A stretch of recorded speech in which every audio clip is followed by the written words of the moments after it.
कै दरबारी पात्री क्यों पावे वैदाम, शीश उतारे संचरे नहीं और का काम। संत दरबारी साहब हमें समझाने की कोशिश कर रहे हैं कि परमपिता परमात्मा के धाम को अगर जाना है तो शीश उतारे संचरे, यानी शीश का मतलब अहम से है, जो अपने अहम को पूरी तरह विसर्जित कर देता है, समाप्त कर देता है और परमपिता परमात्मा के नाम से अपने आप को उज्जवल कर लेता है। उस धाम में अगर जाना है तो जब तक इंसान अपने अहम को नहीं विसर्जित कर पाता तब तक वो रास्ता बाधक है, तब तक हम प्रभु के राज में नहीं पहुंच सकते। इसलिए हमें अपने अहम को, अपने हौमे को दरकिनार करके परमात्मा की भक्ति में लीन होना चाहिए। अच्छा, भक्ति किसे कहते हैं? भक्ति का सीधा अर्थ अगर कहीं पूछा जाए तो जिसके हृदय में परमात्मा की भक्ति होती है वह हर हाल में परमात्मा की याद में बना रहता है। भक्ति का सीधा अर्थ ही है कि जिसके पास परमात्मा की भक्ति होगी वह परमात्मा को ऐसे ही नहीं भूल सकता जैसे श्वास के बगैर ये तन नहीं रह सकता, वैसे परमात्मा के बगैर भक्ति जिसके हृदय में है वो प्राणी नहीं रह सकता। और अगर ऐसी भक्ति हमारे अंदर है तो वास्तव में ये तन फिर चलता फिरता हरि मंदिर है। इसमें परमात्मा के दर्शन, परमात्मा की याद हमें लगातार आ रही है। ऐसा इंसान ही वास्तव में खुद के लिए जीवन जो जीता है वो पूरे संसार के लिए एक मिसाल बन जाती है। वह पूरे संसार के लिए लाभदायक इंसान होता है। ऐसे इंसान को ही भगवान ने कहा कि जो वास्तव में मेरा है उसे कैसा होना चाहिए। तेसाम सततयुक्तानाम भजताम प्रीत पूर्वकम ददामि बुद्धि योगम तम येन माम उपयांति ते।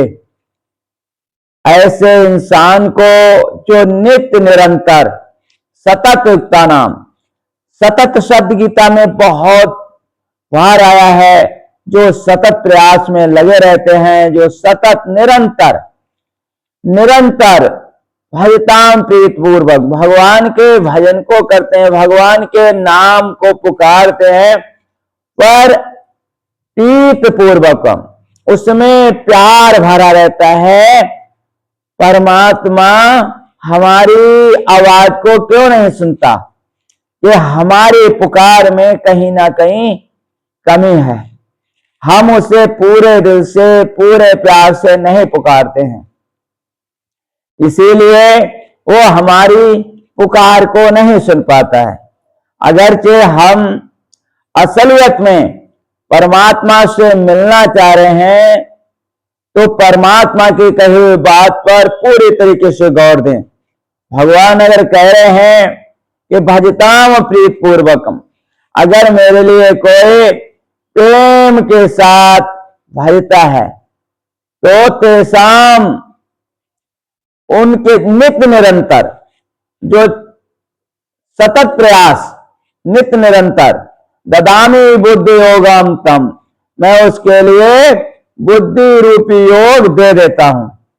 यानी कि उसकी बुद्धि में ये सब कुछ समा जाता है कि क्या ठीक है क्या गलत है, और फिर वो एन माम उपयांति ते, फिर वो मुझे प्राप्त हो जाता है। इसलिए इंसान को परमात्मा के राज में रहने के लिए पहले अपनी स्वयं की निगरानी करते रहना चाहिए कि वो वास्तव में परमात्मा के साथ है, तब हम असलियत में सत्संगी हैं।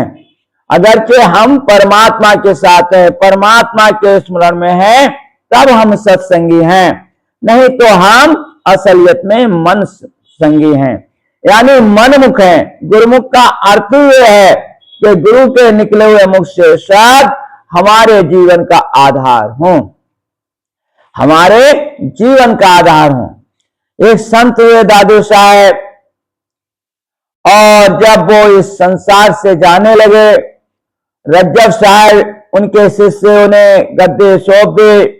जाते समय वो कह रहे हैं कि दादू ये तन जात है, हौस रही मनमाए, जैसा हरि का नाम था वैसा लीना ना। पूरा जीवन परमात्मा के लिए जिए है बंदा, और जाते समय होश और हवास के साथ शरीर छोड़ता है कि भाई परमात्मा के हाथ से अब बुलावा आ गया और अब ये हम शरीर छोड़ के जा रहे हैं।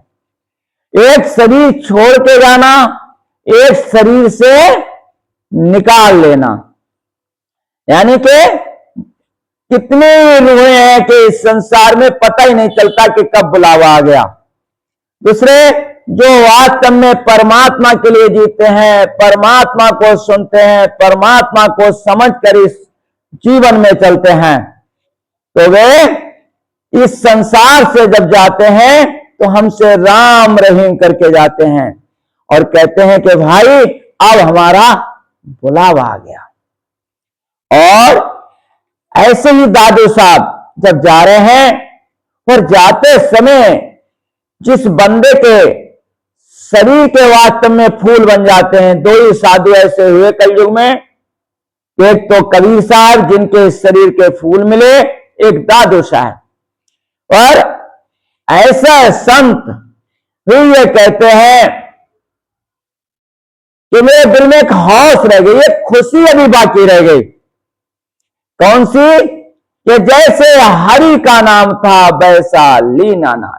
मेरा तन छूट रहा है, मुझे और परमात्मा का स्मरण करने था, और परमात्मा का स्मरण करने था, क्योंकि सर्वनियंता सर्वकर्ता धर्ता मालिक इस नाम में समाया हुआ है, और वह नाम जैसा लेने था मुझे, मैं वैसा नहीं ले सका। इतनी भक्ति, इतना भजन, इतनी साधना करने वाला साधु अगर ये कहता है, तो फिर हम अपने आप को देखें कि हम कहां पर खड़े हैं, किस जगह पर हमारा निवास है। हम वास्तव में परमात्मा को पूरे तरीके से याद कर पा रहे हैं या नहीं कर पा रहे हैं, क्योंकि ये तन हमारे लिए कुछ समय को मिला है, फिर ये छूट जाएगा। फिर ना मिले रे बंदे, फिर ना मिले ये तन, फिर ना मिले। क्योंकि ये जन हमें अगर मिल गया है तो इससे हम अपना काम कर लें, और अपना काम एक ही है कि हमारी रूह जो है वो परमात्मा की ओर हो, यानी हम रूहानियत के धनी हों। और अगर हम ऐसा नहीं कर पा रहे हैं तो सत्संग में आना व्यर्थ, साधु महात्माओं के दरबार में आना व्यर्थ, संत महात्मा की वाणी सुनना व्यर्थ, और व्यर्थ ही ये जीवन जा रहा है। क्या यही मुंह दिखाएगा बंदे? मुंह दिखाने के काबिल नहीं है। क्या हम जिस मन से, जिस बुद्धि से, जिस तन से इस संसार में बुरी तरीके से लिप्त हैं, क्या यही मुंह हम परमपिता परमात्मा को दिखाएंगे? जो मुंह दिखाने के काबिल नहीं। परमात्मा को पाने का सबसे सहज और सरल यही तरीका है कि हर हाल में परमात्मा के होकर हम जिए, और परमात्मा के होकर जीने का एक ही मकसद है। बाबा तो इसे कहते हैं कलयुग केवल नाम आधारा, सुमर सुमर नर उतने पारा। इंसान इस कलयुग में नाम का आधार बना ले और वो सुमरन करते करते पार हो जाएगा, पार हो जाएगा। हमारे लिए भी परमात्मा की याद में रहकर अपने जीवन की पूरी डोर परमात्मा के हाथ में सौंपकर उसके नाम का सहारा लेकर जीते जी परमात्मा से मिलकर और इस संसार से जब जाएं तो हम सबसे राम रहीम करके जाएं, ऐसा हम कर सकें, तब ये जीवन सफल है। इन्हीं शब्दों के साथ सबको मेरा दुआ आशीर्वाद।